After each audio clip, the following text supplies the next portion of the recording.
Innanzitutto Ismea cura per conto del Ministero dell'Agricoltura, Sovranità Alimentare e Foreste, fortemente voluta questa campagna dal Ministro Lollobrigida, questa campagna di promozione del consumo e della qualità della pasta italiana nel mondo.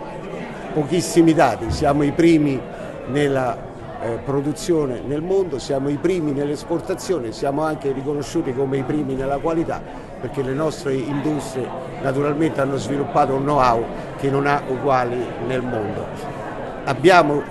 Siamo anche i primi consumatori. Lo abbiniamo con lo sport, quest'anno con le ragazze, l'anno scorso abbiamo avuto la nazionale maschile, quest'anno la nazionale femminile, portiamo fortuna perché abbiamo vinto recentissimamente questa manifestazione internazionale, partono per i mondiali e sicuramente si faranno valere. Il tricolore speriamo vada sul più alto pennone perché queste ragazze lo meritano veramente.